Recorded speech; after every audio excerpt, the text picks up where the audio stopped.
SANDF has been deployed to major national routes and toll plazas in a bid to stave off any more attacks on these trucks. It is, of course, not the first time government has turned to the SANDF to perform what essentially should be police tasks. Maybe I've got that mixed up.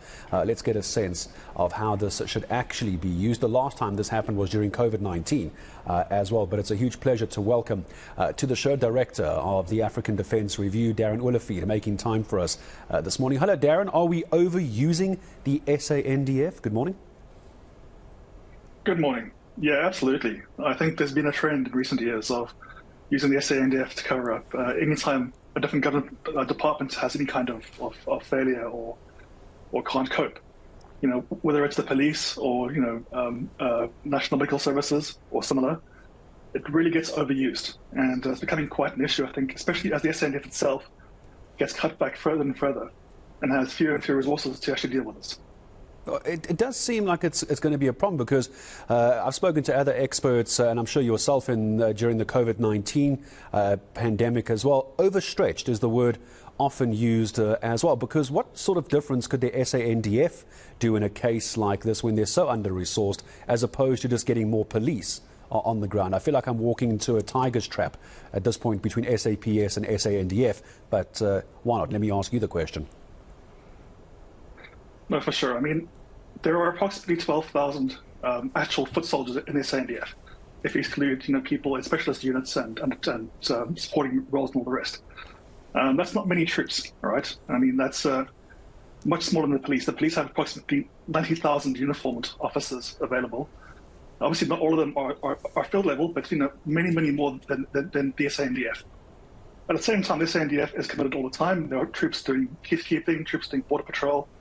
And of course, you can't use all troops all the time because there has to be some ability to cycle back and do training, recuperation, that kind of thing.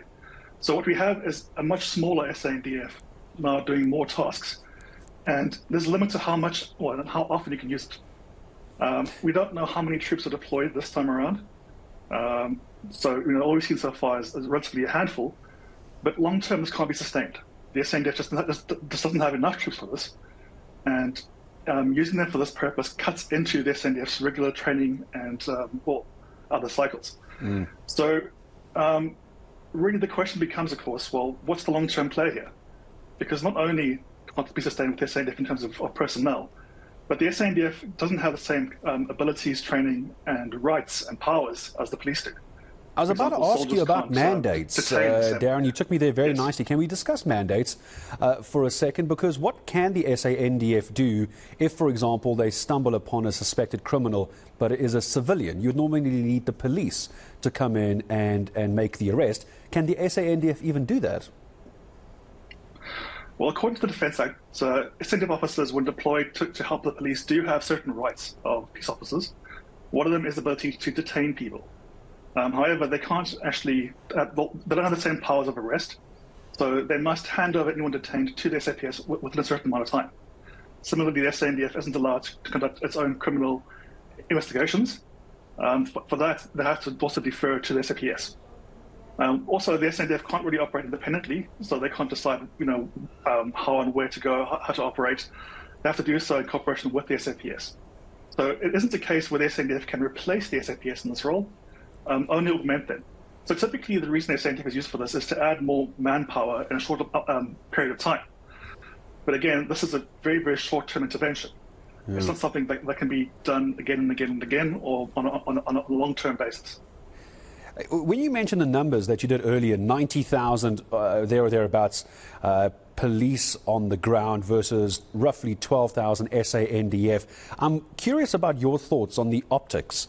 Darren, do you get a sense that the SAPS, or the SANDF rather, has been brought into this because the SAPS can't do the job? I would be a little bit insulted if I was the SAPS. Yeah, for sure. I think the problem with using the SANDF to place SAPS so often is that you end up degrading both groups.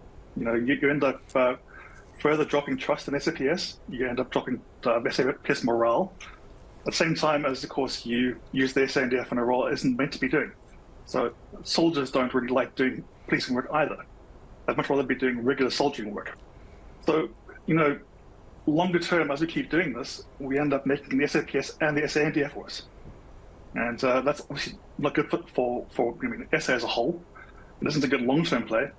And again, the question must be asked, why do we keep doing this rather than investing the resources and the time into improving the SAPS? You could also argue as well is that if in a case like this, and it's now becoming, as you say, a bit of a pattern, every time something goes wrong nationally, the SANDF come in. You alluded to it, and we've had these discussions before where budget for SANDF has been cut. We're losing staff. We don't have the resources. We can't do proper training, etc. But if the SANDF seem to be the go-to factor to try and fix these national issues, why don't they get more money if they're so very important?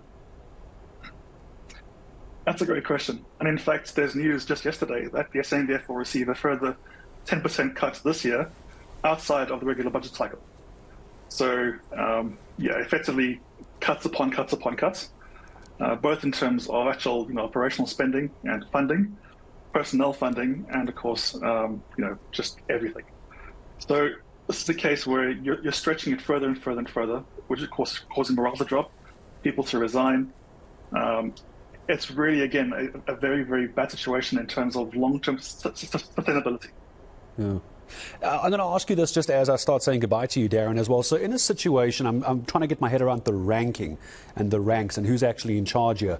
So the SAPS, obviously you have the police minister, Fani Masemola, police commissioner. I don't understand or know the ranks in the SANDF, so please forgive my ignorance. Who would be the top brass there? And between the two, the police minister, or Fani Masemola, and the SANDF, who's telling who to do what when? Who's actually in charge here?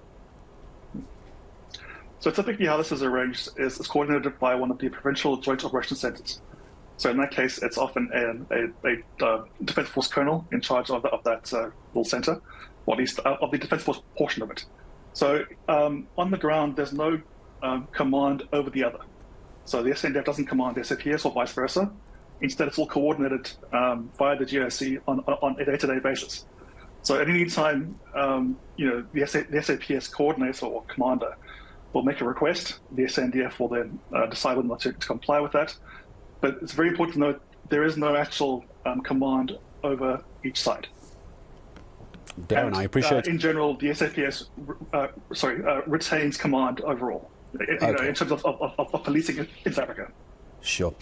Complicated to follow, but I'm glad you clarified for me, Darren. Thank you very, very much indeed for your time. You're joining us over in Amsterdam at the moment as well, so I thank you for taking time out of your day to speak to us. Director at African Defence Review, Darren Olivier. Do yourself a favour, if you really want to understand just how this all ties in together, go follow Darren on Twitter. It's at Darren_Olivier. He really does put up some great articles and some great arguments, great commentary as well around situations like this. Thanks to Darren for making time.